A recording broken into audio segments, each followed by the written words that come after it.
నమస్తే, నేను Yogita. Welcome to సత్యాగ్రహి. ఒకవైపు ఇల్లు కాలి ఒకడేడుస్తుంటే మరోవైపు చుట్టంటించుకోవడానికి నిప్పడిగాడంట ఇంకొకడు. పల్లెల్లో చెప్పుకునే ఈ పాత సామెతే ఇప్పుడు అటు ఢిల్లీ కాంగ్రెస్ పెద్దలకు, ఇటు తెలంగాణ రాజకీయ వర్గాలకు సరిగ్గా సరిపోతుంది. అవును, ప్రస్తుతం తెలంగాణ ముఖ్యమంత్రి రేవంత్ రెడ్డి వైఖరి చూస్తుంటే కాంగ్రెస్ హైకమాండ్కు మైండ్ బ్లాంక్ అవుతోంది. ఒకవైపు పార్టీని ఒక పెను సంక్షోభం అతలాకుతలం చేస్తోంది. అగ్రనాయకత్వం అంతా టెన్షన్తో తలలు పట్టుకుంది. కానీ సీఎం రేవంత్ రెడ్డి మాత్రం ఇవేమీ తనకు పట్టనట్లు, తన రూటే సపరేట్ అన్నట్టు వ్యవహరిస్తున్నారు. అసలు కాంగ్రెస్ ను కుదిపేస్తున్న మీనాక్షి నటరాజన్ వివాదం ఏంటి?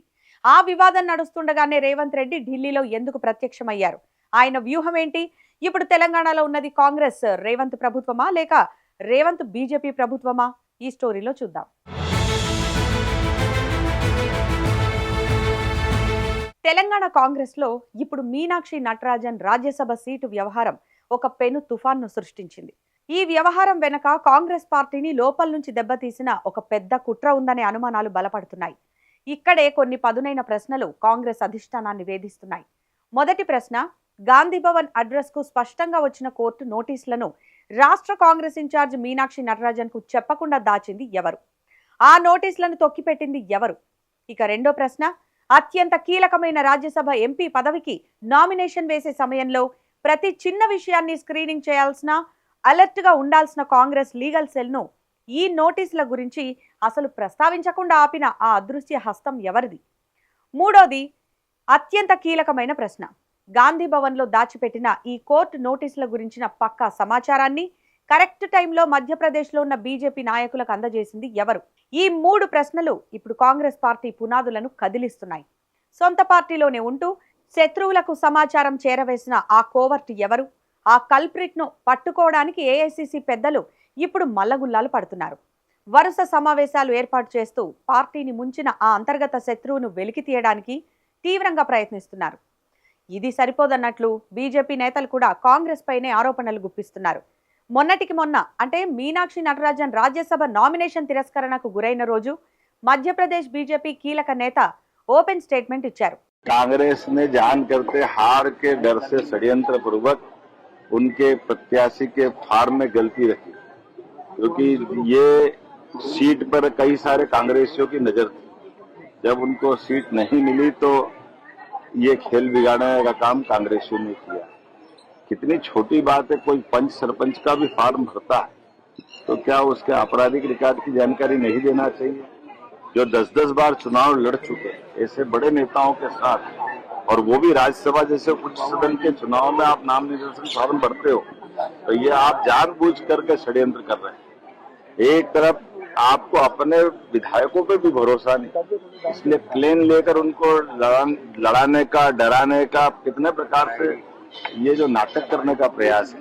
కాంగ్రెస్ నాయకుల నుంచే తమకు కేసుకు సంబంధించిన కాపీ అందిందని కామెంట్ చేశారు. అక్కడితో ఆగలేదు. ఆ రాష్ట్ర ముఖ్యమంత్రి కూడా ఇదే తరహా వ్యాఖ్యలు చేశారు. ఇంత పెద్ద ఎన్నిక జరుగుతున్నప్పుడు ఎవరైనా ఎంత జాగ్రత్తగా ఉంటారు? అయినా సరే నామినేషన్ పత్రాల్లో కేసు డీటెయిల్స్ పెట్టకుండా ఆ కేసు పత్రాలు బీజేపీ చేతికి వచ్చాయంటే దాని వెనక ఎవరుంటారో మీరే ఊహించుకోండి అంటూ డైరెక్ట్గా కాంగ్రెస్ నాయకుల వైపే బాణాలు ఎక్కుపెట్టారు ఆ రాష్ట్ర ముఖ్యమంత్రి. సరే, పార్టీలో ఇంత పెద్ద కోవర్ట్ ఆపరేషన్ జరిగింది. రాజ్యసభ సీటు వ్యవహారంతో పార్టీ పరువు ఢిల్లీ వీధుల్లో పడుతోంది. మరి ఇలాంటి టైంలో రాష్ట్రానికి ముఖ్యమంత్రిగా, పార్టీలో కీలక నేతగా ఉన్న రేవంత్ రెడ్డి ఏం చేయాలి? అధిష్టానానికి అండగా నిలబడాలి, లేదా ఆ కల్ప్రిట్ ఎవరో తేల్చే మీటింగుల్లో కూర్చోవాలి. కానీ రేవంత్ రెడ్డి రూటే వేరు.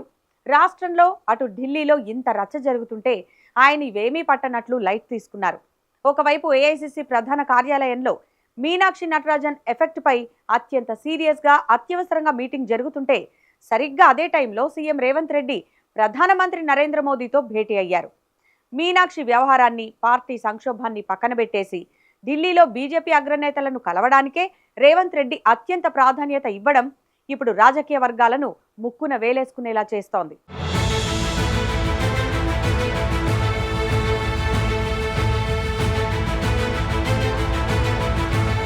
ఈ పరిణామాలన్నీ చూస్తుంటే పొలిటికల్ సర్కిల్స్ లో ఒకటే టాక్ నడుస్తోంది. రేవంత్ రెడ్డి పూర్తిగా బీజేపీ లైన్లోకి వచ్చేసినట్లేనా? నేను ఎప్పటికైనా మీ వాడినే, లోపలేమున్నా బయటకు కాంగ్రెస్ ముసుగు వేసుకున్నాను అంతే అని మోదీకి రేవంత్ రెడ్డి చెప్పకనే చెప్పేసినట్లేనా అనే చర్చ ఊపందుకుంది. ఎందుకంటే మీనాక్షి వ్యవహారంలో ఇప్పటికే కాంగ్రెస్లోని కొందరు కీలక నేతలపై, ముఖ్యంగా రేవంత్ వర్గంపై తీవ్ర అనుమానాలు వస్తున్నాయనే ప్రచారం జరుగుతోంది. సరిగ్గా సొంత పార్టీ నేతలే అనుమానపు చూపులు చూస్తున్న ఇలాంటి హాట్ టైంలో రేవంత్ వెళ్లి మోదీని కలిశారంటే దాని వెనక ఒక బలమైన పొలిటికల్ సిగ్నల్ ఉందంటున్నారు విశ్లేషకులు.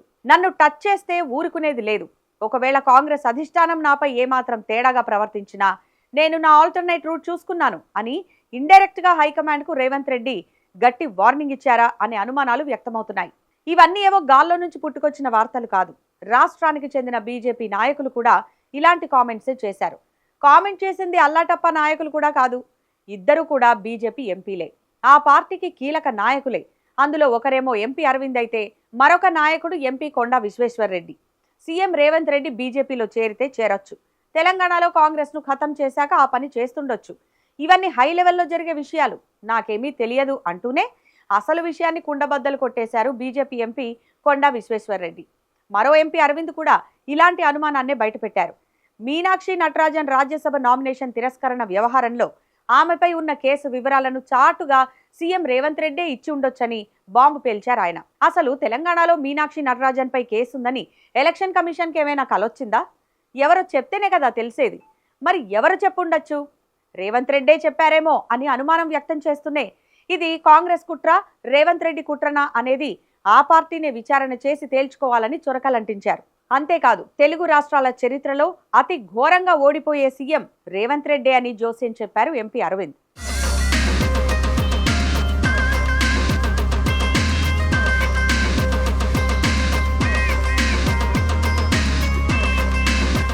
ఏది ఏమైనా మీనాక్షి నటరాజన్ నోటీసుల ఎఫెక్ట్తో కాంగ్రెస్ ఒకవైపు రగిలిపోతుంటే రేవంత్ రెడ్డి మాత్రం బీజేపీ నేతలతో దోస్తీ చేస్తూ తన రాజకీయ భవిష్యత్తుకు బలమైన పునాదులు వేసుకుంటున్నట్లు కనిపిస్తోంది. ఇవన్నీ గమనిస్తున్న సామాన్య జనం, రాజకీయ విశ్లేషకులు ఇప్పుడు ఒకే మాట అంటున్నారు. ప్రస్తుతం తెలంగాణలో నడుస్తున్నది నిజమైన కాంగ్రెస్ ప్రభుత్వమా, లేక లోపాయికారిగా సాగుతున్న రేవంత్ బీజేపీ ప్రభుత్వమా అని.